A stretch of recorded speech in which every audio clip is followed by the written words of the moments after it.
দীর্ঘদিন বন্ধ থাকা রাষ্ট্রায়ত্ত ৩টি পাটকল পুনরায় চালুর লক্ষ্যে বেসরকারি ২ প্রতিষ্ঠানের কাছে লিজ দিয়েছে সরকার। মিল ৩টি চালু হলে কমপক্ষে ১১,৬২৯ জনের কর্মসংস্থান হবে।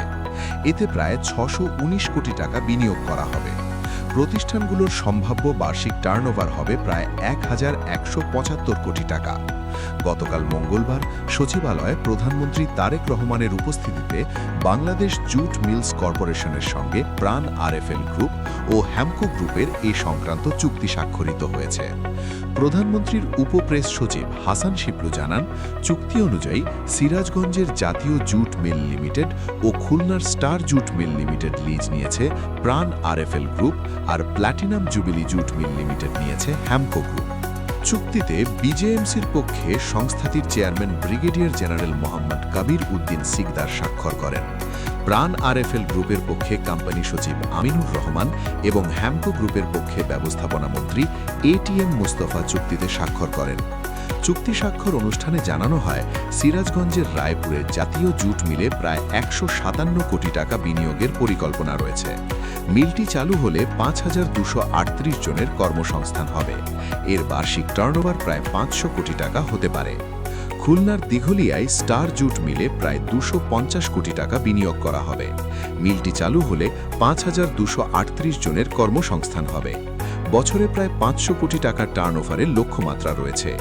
অন্যদিকে খুলনার খালিশপুরে প্ল্যাটিনাম জুবিলি জুট মিলে প্রায় ২১২ কোটি টাকা বিনিয়োগের পরিকল্পনা রয়েছে। মিলটি চালু হলে কমপক্ষে ১,১৫৩ জনের কর্মসংস্থান হবে। প্রতিষ্ঠানটির সম্ভাব্য বার্ষিক টার্নওভার প্রায় ১৭৫ কোটি টাকা। অনুষ্ঠানে জানানো হয়, বিজেএমসির উৎপাদন বন্ধ থাকা ২৫টি মিলের মধ্যে ২০টি ইজারার ভিত্তিতে বেসরকারি ব্যবস্থাপনায় চালুর সিদ্ধান্ত নেওয়া হয়েছে। ইতোমধ্যে ১৪টি মিলের লিজ সম্পন্ন করে লিজ গ্রহীতাদের কাছে দখল হস্তান্তর করা হয়েছে এবং এর মধ্যে ৯টি মিলে উৎপাদন শুরু হয়েছে। চুক্তি স্বাক্ষর অনুষ্ঠানে প্রধানমন্ত্রী তারেক রহমান বলেন, জনগণের অর্থনৈতিক সক্ষমতা নিশ্চিত করা গেলে রাষ্ট্র শক্তিশালী হয়। সাধারণ মানুষকে অভাবের মধ্যে রেখে কিংবা তাদের মুখ বন্ধ করে কোনো রাষ্ট্র শক্তিশালী হতে পারে না। দেশকে অর্থনৈতিক ও সামাজিকভাবে শক্তিশালী অবস্থানে নিয়ে যাওয়াই সরকারের লক্ষ্য। তিনি বলেন, রাজনৈতিক অধিকারের পাশাপাশি মানুষের অর্থনৈতিক সক্ষমতা নিশ্চিত করা জরুরি।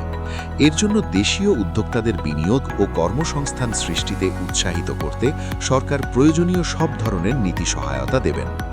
অনুষ্ঠানে দেশের প্রকৃত উদ্যোক্তাদের পাশে থাকার প্রতিশ্রুতি দিয়ে প্রধানমন্ত্রী বলেন, সরকার তাদের প্রয়োজনীয় সহযোগিতা দেবেন। উদ্যোক্তাদের সহযোগিতা করা গেলে একদিকে মানুষের কর্মসংস্থান ও জীবনের নিশ্চয়তা তৈরি হবে, অন্যদিকে সামগ্রিক অর্থনৈতিক পরিস্থিতির উন্নতি হবে।